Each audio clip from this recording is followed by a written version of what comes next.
आप देख रहे हैं मुनाफे की तैयारी। सीएनबीसी आवाज पर एसजीएक्स निफ्टी इशारा कर रहा है मजबूत खुलेंगे। तकरीबन 9,344-45 के आसपास आज भारतीय बाजारों की शुरुआत होगी और इस शुरुआती ट्रेड में सबसे पहले नजरें रहेंगी आईसीआईसीआई बैंक पर जरूर, क्योंकि ये एक स्टॉक है जिसके नंबर्स आए हैं ओवर द वीकेंड। नीरज हमारे साथ है। नीरज बताइए, फाइन प्रिंट क्या कह रहा है, नतीजे कैसे रहे? देखिए, दो चीज़ें इसमें देखनी चाहिए। एक आपको ये देखना चाहिए कि इसमें अच्छा क्या है। अच्छा दो है। एक तो इनकी लिक्विडिटी सिस्टम ठीक है, उसमें कोई दिक्कत नहीं है, वो बहुत पॉजिटिव है इस समय किसी बैंक के लिए। और दूसरा, इनका जो मार्जिन है वो हाईएस्ट एवर आया है। वो बड़ा सरप्राइजिंग है कि आईसीआईसीआई बैंक जैसा इतना बड़ा बैंक अपने जो मार्जिन को वो इतना समेट के रख पाया 3.87। ये इसलिए भी सिग्निफिकेंट है कि आमतौर पे आईसीआईसीआई बैंक ऐसा मार्जिन कमांड नहीं करता था। तो ये दो बहुत अच्छी चीज़ें हुई हैं। थोड़ा सा गड़बड़ ये है कि स्लिपेजेस ज़्यादा हुए हैं, उसकी वजह से आपको लग सकता है कि थोड़ा मुश्किल आगे आ सकती है। लेकिन मोरेटोरियम भी लिया है, क्योंकि उसको पहले लेना है इनको कोविड के चक्कर में, तो वो है। तो दो चीज़ें अच्छी हैं, दो चीज़ें ख़राब है। लेकिन ओवरऑल नंबर आप देखेंगे तो 1221 करोड़ का इन्होंने प्रॉफिट लिखा है, जो हमारे अनुमान से काफ़ी कम है। और इनकी जो आमदनी होती है ब्याज से, वो जो है हमारे अनुमान के से ज़्यादा है, करीब 300 करोड़ के आसपास। और इसीलिए मुनाफे में आप 26% की ग्रोथ देख रहे हैं। तो नतीजों को अगर आप समराइज़ करेंगे तो अच्छी चीज़ें ज़्यादा हैं, बुरी चीज़ें कम है। क्योंकि अगर आप मार्जिन कमांड कर रहे हैं तो आपके पास ये लीवे होता है कि आगे जाते हुए आप थोड़ा सा अपना लोन सस्ता कर सकते हैं। तो मुझे लगता है कि आईसीआईसीआई बैंक के नतीजे बेहतर हैं। और नीरज, मैं आपको बधाई देना चाहता हूं, और वो इसलिए क्योंकि आपने देखिए सबसे पहले सीएनबीसी आवाज पर इस खबर को ब्रेक किया था कि ऑयल ट्रेडिंग कंपनी सिंगापुर की है जिसको इन्होंने कर्ज दिया हुआ है, वो कर्ज इनका मुश्किल में आ सकता है। देखिए बिल्कुल वैसा ही हुआ।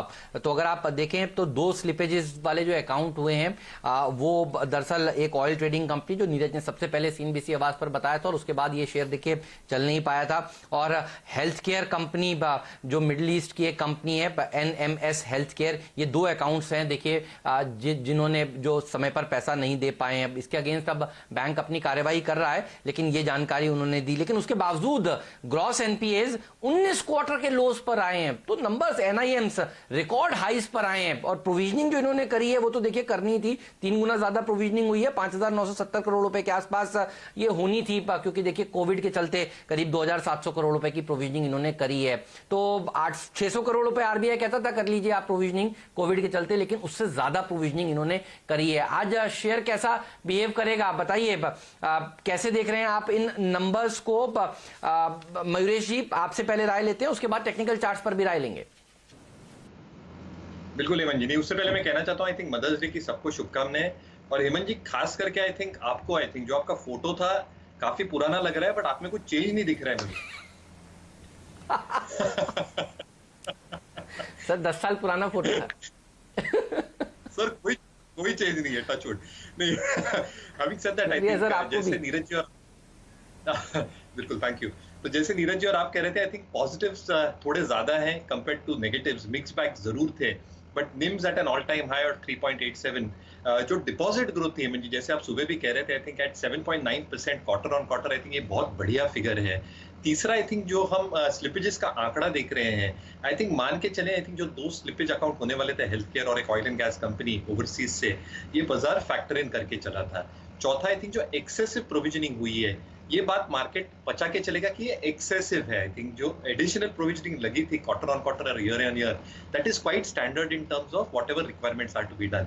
इसलिए मुझे लगता है पॉजिटिव ज्यादा आउटवे करते हैं नेगेटिव्स को, इसलिए मैं आई थिंक एक पॉजिटिव राय रखूंगा। मुझे लगता है ये स्टॉक पॉजिटिव तरीके से खुलना चाहिए बाजार। राजेश पालवे, आपकी अप्रोच क्या रहेगी? कौन से लेवल्स इंपॉर्टेंट हैं आईसीआईसीआई बैंक के लिए आज? देखिए हर्षदा जी, जिस तरीके का रिएक्शन लास्ट सेशन में देखने को मिला था, स्टॉक एक इंपॉर्टेंट सपोर्ट के आसपास ट्रेड करता हुआ दिखा, जो कि इसका 330 328 ये एक इंपॉर्टेंट लेवल है। मेरे हिसाब से अगर आज की ओपनिंग के बाद अगर ये लेवल को होल्ड कर लेता है तो एक पॉजिटिव साइड का अपमूव यहाँ से बनना चाहिए, जो कि इसको 355 365 ये काफी इंपॉर्टेंट जोन है, जो कि एक बेरिश गैप एरिया है। तो मेरे हिसाब से 365 इसका अपमोस्ट टारगेट होना चाहिए आज की तारीख में। अगर ये लेवल के ऊपर चलना चालू होता है तो फिर मुझे लगता है कि इसमें एक बाइंग कंफर्ट बनेगा, स्टॉक फिर और आउट परफॉर्मेंस दिखा सकता है। हो सकता है कि फिर 380 तक के टारगेट भी आते हुए दिखे, बट अभी मेरे हिसाब से जो ट्रेडिंग सेटअप है उसमें 328 स्टॉप लॉस होगा, ऊपर का टारगेट होगा 355 365। 365 काफी इंपॉर्टेंट रेजिस्टेंस जैसा काम करेगा। रेजिस्टेंस का लेवल है उसके पार अगर जाता है स्टॉक तो और तेजी जोर पकड़ेगी, फिर अग्रेशन देखने को मिलेगा इस शेयर में। आज ट्रेड के लिए 328 का स्टॉप लॉस जरूर लगाइएगा तेजी की तरफ। अच्छा नीरज, श्री सीमेंट के भी नंबर्स आए और वॉल्यूम के फ्रंट पर इस कंपनी ने भी कमाल दिखाया है।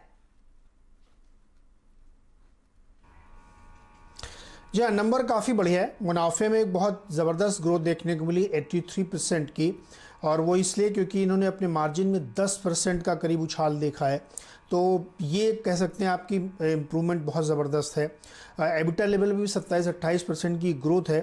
तो श्री सीमेंट के नतीजों को आप इस लिहाज से देखिए कि इनके ऊपर कोविड का कोई असर खास हुआ नहीं। रेवेन्यू इनका 3217 करोड़ है, जो हमारे एक्सपेक्टेशन से थोड़ा बेटर है। एब्सोल्यूट टर्म में हल्का सा कम है, लेकिन उससे कोई फ़र्क नहीं पड़ता। तो इससे एक इंडिकेशन ये भी मिलता है कि रॉ मटेरियल की कॉस्ट कम हुई है, उसका भी फ़ायदा कंपनी उठाया। नतीजे नेट नेट बहुत ही बेहतरीन है। ठीक बात है। तो नंबर्स अच्छे हैं। कोविड का असर इसलिए भी देखिए कम आपको नजर आ रहा है क्योंकि जून वाले तिमाही में शायद ये थोड़ा बहुत आपको असर नजर आए, ये वाली तिमाही में, लेकिन नंबर्स बहुत ही गजब के हैं। और बाकी सीमेंट कंपनियों के नंबर्स भी देखिए अच्छे आएंगे, ये उम्मीद और अब बन जाएगी। तो इस पर तो नजर होगी, लेकिन जल्दी से बताइए और कौन कौन से स्टॉक्स हैं जहां पर फोकस आज रखना चाहिए ट्रेडर्स को नीरज? सीक्वेंट साइंटिफिक पर नज़र रखिए। इसमें कार्लाइल ग्रुप 44.9% हिस्सा खरीदेगा, उसके बाद 26% के लिए ओपन ऑफर लाएगा। 86 रुपये का प्राइस उन्होंने रखा है। टाइटन पे ध्यान रखना चाहिए। टाइटन अपने तनिष्क जो ब्रांड के शोरूम्स हैं उनको खोलने जा रहे हैं। करीब 40 शोरूम वो इस हफ्ते खोलेंगे, और धीरे धीरे करके वो जैसे जैसे परमिशन मिलती जाएगी वैसे वैसे इसको खोलेंगे।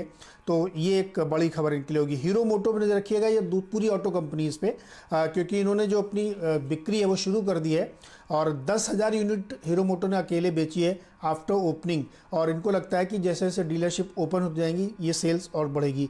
तो टू व्हीलर और उससे जुड़ी हुई एंसिलरी कंपनीज रडार पे रहनी चाहिए। जस्ट डायल पर नज़र रखिएगा, यहाँ पे ब्लैक रॉक ने करीब 3,24,000 शेयर मार्केट में बेचे हैं। ये एक सिग्निफिकेंट डेवलपमेंट है। और शोभा डेवलपर्स में खरीदारी की गई है। अमोडी ने करीब 5.5 लाख शेयर खरीदे 178 रुपये के प्राइस पे। तो ये एक सिग्निफिकेंट डेवलपमेंट यहाँ पे है।